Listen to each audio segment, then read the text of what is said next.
I'm so glad to have you here. It is so good that it is Christmas. We hope that this is one of those evenings that really enhances your Christmas experience and traditions as a family. We're glad that you're joining us here tonight.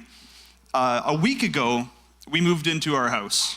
The moving truck arrived. It unloaded all of our stuff. There was a few days of chaos as we unloaded things, but now it's feeling like home. All of our stuff is up on the walls. We've kind of figured out where things go. But like any new house that you move into, you kind of have to get used to how the house is laid out. On more than one occasion, more than one member of our family has walked down the hallway wanting to go to the bathroom and took a right into the laundry room instead of a left into the bathroom. Because in our old house, the bathroom was on the right. So we've had people walk in and then cross the hall and walk back out to the other end as we kind of get used to this new layout of our house. The layout is even more acutely noticed at nighttime when you're turning off the lights and getting ready for bed, and you go around and you find out which switch turns off which lights, and then you find yourself in darkness and you have to try and figure out how to get to where you need to go because the walls are in different places than they used to be.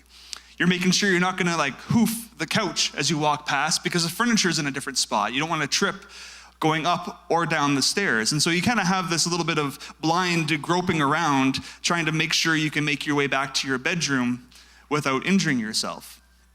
And we've been able to kind of remedy this a little bit in our house. We found proper low wattage light bulbs, little night lights of some sort that are able to provide just enough light for us to navigate to where we need to go.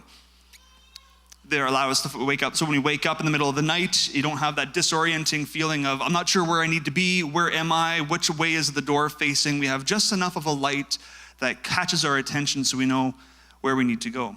Because a little bit of light in darkness gets our attention. And we know this, society knows this, and a little bit more light gets even more attention. And we live in a society where just it's our human nature, it's like physiological, the bright light catches our attention and we move to it. But then we spend a lot of our time trying to make our light just a little bit shinier. Because we know that the brighter the light, the more powerful you are, the more influential you are.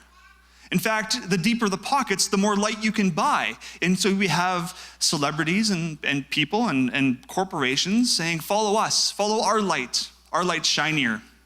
And if we can drown out the competition, then people end up following you. And so we end up posturing a whole bunch, trying to find how we can make our light brighter. And we can sometimes think that God works the same way. That we need to make ourselves bright enough, shiny enough. We need to outshine the other people so that God can have favor on us. But as we've been going through our Unexpected Christmas series, we see that God doesn't work that way. In fact, he works through very unexpected ways. The prophet Isaiah prophesied about Jesus hundreds of years before his birth. And he said in Isaiah chapter 9, verse 2, it says, the people who walk in darkness will see a great light. For those who live in deep darkness, a light will shine.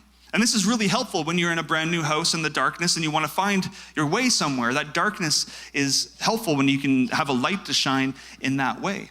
And the Jewish people would have been waiting for this, knowing that we need to find the right person who's able to come, who's able to shine brighter than our oppressors in Rome. You see, Caesar had deep pockets. Rome was the world power at the time. Caesar's light shone brighter than anyone else. And so the Jewish people, as they were waiting for their Messiah to come, would be expecting in the same way. If a bright light's going to come, if it's going to shine into the darkness, it better be brighter than Caesar's. Because Caesar likes to put on a show just how shiny his light is, how much power he has, how much wealth he has. But unexpectedly, perhaps expectedly if we look at it differently, unexpectedly when Jesus came, he did not come in that bright light. In fact, the light of the world did not come going toe-to-toe with Rome, at least not in the way that Rome would have expected. You see, the light of the world came not in the way of making sure its light was brighter. In fact, it never had to run a smear campaign against its opposition. It never had to do a rebranding to make sure that it could be viewed more favorably. It never had to get its face printed on money. It never had to do any of the things that Rome would have expected him to do to make the competition between the light there. Instead, the light of the world came in the most unspectacular way. See, when you have no light, a little bit of light is good. But you can also have too much light, right? Now, we don't have to deal with it too much in our small town here in Morden. I've grown up predominantly, spent most of my life in small towns. But every once in a while, you go to the big city. And all of a sudden, you realize in the big city, there's a whole lot more light that's there. In fact, the light is sometimes there for our safety, for on roads, but it's also in the way that corporations wants to get us to buy their widget, right? Brighter lights, look at me, follow us, join my tribe. And this light that was helpful when there was darkness actually becomes pollution. We have light pollution. And the peace and the hope and the love and the joy that everyone else is trying to peddle actually becomes things that impact us negatively. This light pollution actually brings us anxiety. It disrupts our sleep pattern. It actually impacts creation as animals' migratory patterns are disrupted with light pollution. And when we have this kind of light pollution, that actually becomes more like darkness in a way. Because it's not actually doing the thing that the light was helpful for. It's actually impacting us negatively. But it's into that darkness that the light comes. Jesus even speaks about this a little bit later in his ministry when he's talking to people, and he says this in Matthew, we're going to do the Matthew passage. Matthew, have it on the screen there? No, we don't. He says in Matthew, when he's talking to people, he says, I am the light of the world, and if the light that you think you have is darkness, how deep is that darkness? There it is, Matthew 6:23. If the light that you think you have is darkness, how deep that darkness actually is. It's into that pollution of the thing, people who are peddling their version of peace, their version of joy, their version of love, and their version of hope. As they try and outshine each other, it actually creates darkness inside of us. And Jesus says he actually pierces that and walks through it. Jesus says in John chapter 8, he says this, he says, I am the light of the world. If you follow me, you won't have to walk in darkness because you will have the light that leads to life. The true light of the world offers hope, love, joy, and peace. And it came in the most unexpected way.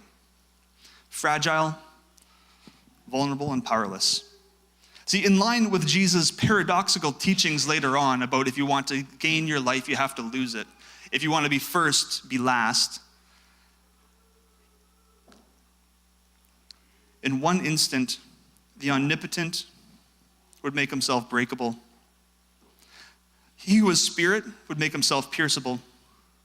He who is larger than the universe would become an embryo, and in doing so would offer life to anyone who is willing to lose theirs.